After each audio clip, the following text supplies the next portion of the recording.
Voici les symptômes. Je vais aller vite parce que je dis on doit prier.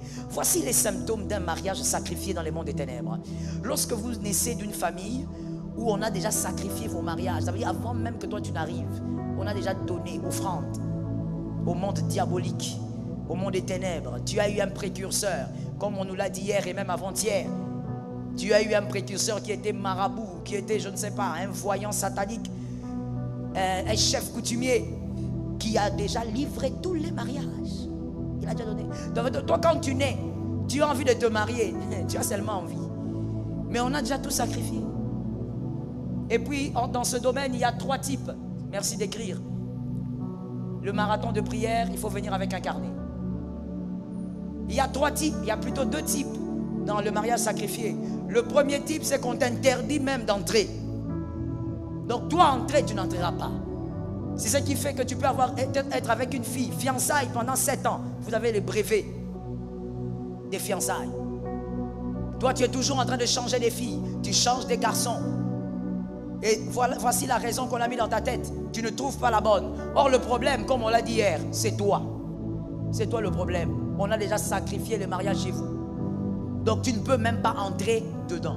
Et pour savoir ça, c'est pas compliqué, mon frère. Pendant que je parle, regarde ta famille. Regarde la famille restreinte, d'abord avec tes frères et sœurs. Si tu es enfant unique, regarde les cousins et les cousines. Il y a combien de mariages dans votre famille? Combien sont mariés? Ça veut dire qu'ils ont respecté les 3 étapes. Dot, civil, religieux. Combien? Par là, tu peux savoir qu'on a déjà sacrifié. On a déjà mis ça quelque part, dans l'eau ou dans une casserole, ou quelque part de diabolique. Et toi, tu nais sans savoir.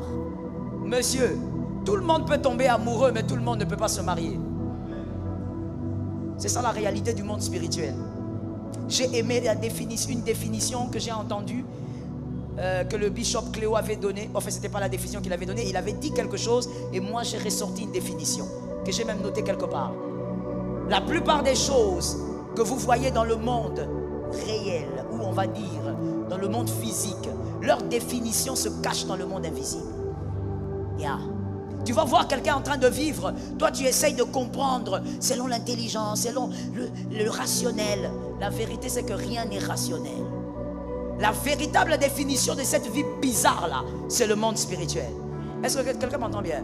J'entends l'esprit me dire quelque chose. Laisse-moi ouvrir cette parenthèse et tu vas me ramener si j'oublie.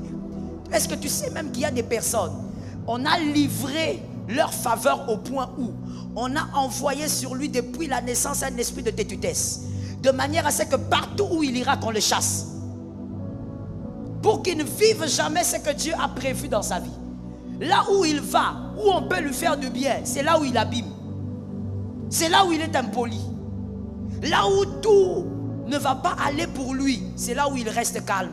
On lui a envoyé depuis l'enfance un esprit, un pouvoir, partout où on doit bénir sa vie, qu'on ne le cherche pas, mais qu'on le chasse. Est-ce que quelqu'un m'entend?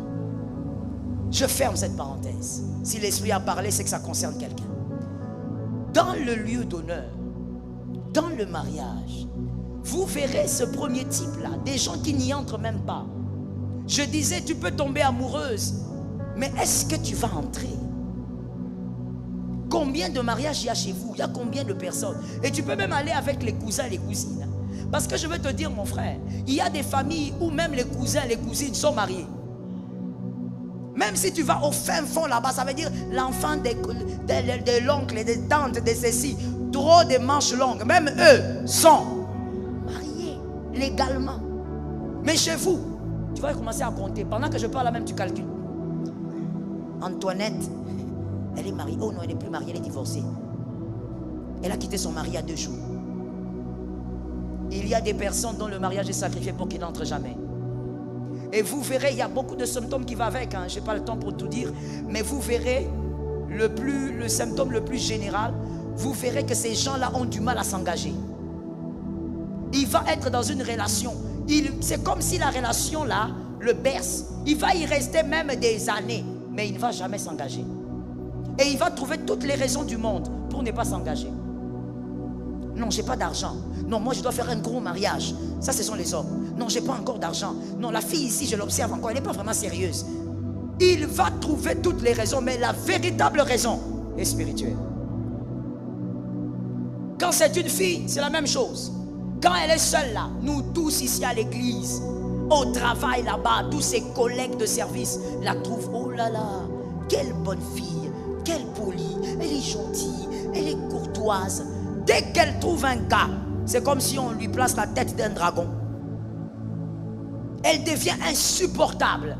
L'impolitesse que tu ne voyais pas. Et il y a même des gens qui disent, oh non pasteur, elle cachait sa vraie face. Mais moi je vais te dire qu'il y a une autre vérité. Ah yes. Il y a des personnes qui ne cachent pas leur vraie face. Ce n'est pas qu'elle le fait intentionnellement. Il y a un pouvoir sur son nom. Elle ne doit pas se marier. Ça ne veut pas dire qu'elle fait semblant. Elle ne fait pas semblant. Mais il y a quelque chose derrière elle. Voilà pourquoi aujourd'hui je vous ai dit, venez avec d'huile, nous allons déclarer sur les enfants. Il y a des choses qui doivent sauter comme des bouchons. Ça tombe sur toi. La deuxième catégorie, ce sont ces gens-là, ces mariages sacrifiés, où ils peuvent entrer dans le mariage. Oh oui, nous tous même on va danser. Ils vont entrer, ils vont vivre ensemble, mais il y a un chrono. Le diable va s'organiser à l'intérieur pour faire des choses, pour placer des choses. Ils finiront par sortir. Et toujours dans cette deuxième catégorie, ils sont dans le mariage, mais ils ne vivent pas comme des mariés. Tout le monde les regarde. Oh, ils sont mariés. Mais eux deux savent qu'ils ne vivent pas comme des mariés. Ils vivent comme deux célibataires qui cohabitent. Le mariage, ce n'est pas seulement la cohabitation, c'est vivre ensemble. Ok? On peut cohabiter sans vivre ensemble.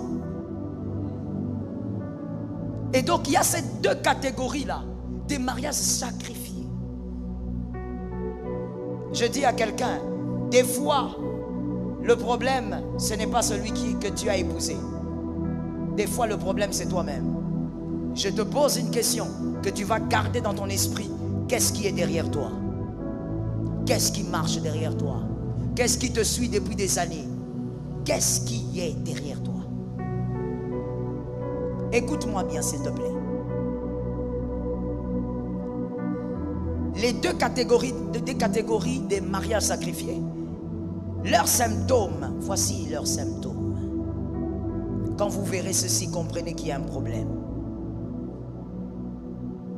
Premièrement, ce qui n'est pas à toi te cherche et s'intéresse à toi. Lorsque tu es quelqu'un, un homme, une femme, tu as un mariage sacrifié dans le monde des ténèbres, souvent les filles constatent ça. Tu verras que tu es une fille à l'âge de te marier, mais ce sont les hommes d'autrui qui sont derrière toi. Il n'y a que les hommes d'autrui. Les célibataires ne te voient pas. Et toi-même, tu t'es même habitué à ça. Tu fais même des calculs si tu peux être la deuxième femme. Ma soeur, c'est que tu déshonores va te déshonorer. Est-ce que quelqu'un a entendu? Est-ce que quelqu'un peut le dire à son âme? Si tu déshonores le mariage d'autrui, on va déshonorer le tien. L'homme d'autrui, c'est déjà l'homme d'autrui. Tuons cette phrase diabolique, satanique, amphérique, luciférique même. La femme d'autrui existe. L'homme d'autrui, dis ça aux voisins. Localisez les filles célibataires là, dites-leur. Si tu vois une fille célibataire, dis-lui. La quinoiserie a fait croire aux gens et a fait dire aux gens, surtout les femmes, l'homme d'autrui n'existe pas. S'il est là, il est prenable. Il est prenable par qui? Sorcière, envoûteuse. L'homme d'autrui, c'est celui qui a été épousé ou c'est celui qui a épousé une femme. La Bible dit son corps appartient à une seule femme. Et le corps de la femme appartient à cet homme-là. La femme d'autrui aussi existe. Une fois, il y a un monsieur là qui a sorti un discours du genre, non, la femme appartient à celui qui est capable de l'entretenir au plus haut niveau. La femme n'est pas une fleur. Hein. Non, moi j'aime pas cette phrase-là. C'est pas une fleur. C'est pas un légume que tu dois venir comme ça, tu arroses, tu enlèves les mains. Non. La femme a son propriétaire quand elle se marie. L'homme a son propriétaire quand il se marie.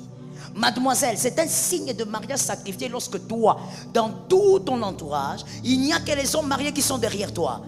Tu dois sortir de ce couloir, rentrer dans ton couloir. Vous savez, mademoiselle, quand un homme marié te drague, quand il finit de te draguer, et puis tu le chasses, et puis tu vas dans ton coin, tu dis, Seigneur, celui-ci c'est pour autrui, où est le mien? Est-ce que quelqu'un entend? Toi, tu ne connais pas la fierté de te balader avec ton homme à toi. Tu te balades et les autres regardent.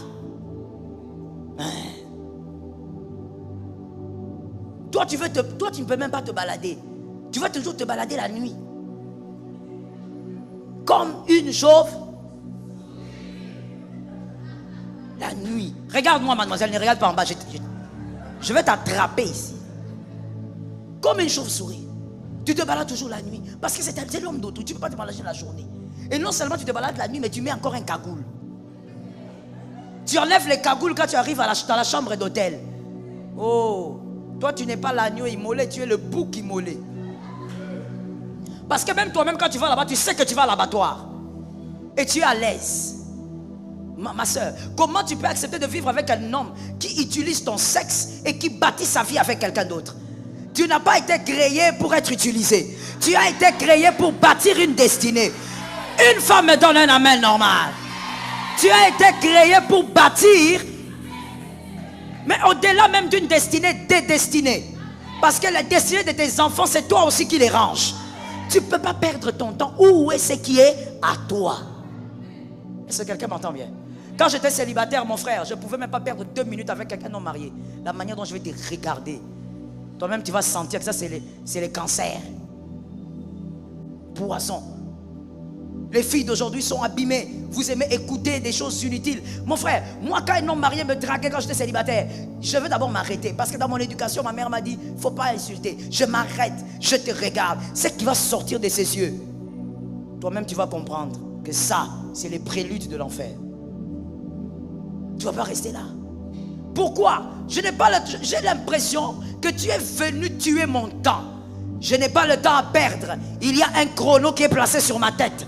Je dois avancer au rythme de Dieu. Je dis, sors de ce qui n'est pas à toi. Monsieur, arrête de courir derrière la femme d'autrui. Tu trouves qu'elle est belle? Va prendre ta femme façon, fais d'elle une belle femme. Donne un amen, monsieur. J'ai dit quelque part et je te le dis aussi. Dieu ne donne pas un élément fini. Dieu donne toujours un élément ou un produit brut. À toi de l'arranger. Monsieur, il faut avoir du cran. Il faut avoir des épaules, monsieur. Prends la femme là, telle qu'elle est là. Elle s'est arrêtée, peut-être, elle a juste eu, je ne sais pas, le certificat de la 6e primaire. Prends-la, si c'est vraiment elle, prends cette femme et amène cette femme à avoir un doctorat. Occupe-toi d'elle. Tu ne vas pas commencer à courir derrière les femmes qui sentent déjà bon, qui se coiffent déjà. Et d'ailleurs, la plupart d'hommes qui courent derrière ces femmes mariées là, qui se coiffent déjà, qui sentent bon, qui sont bien habillés, ne savent même pas sortir de l'argent. Regarde les types de sandwichs que tu as commandés au restaurant. Regarde. Il y a 3 dimensions de sandwichs. Toi, tu as commandé les tout petits là. Ce qu'on appelle mini sandwichs. Des bébés. C'est ce que tu as commandé.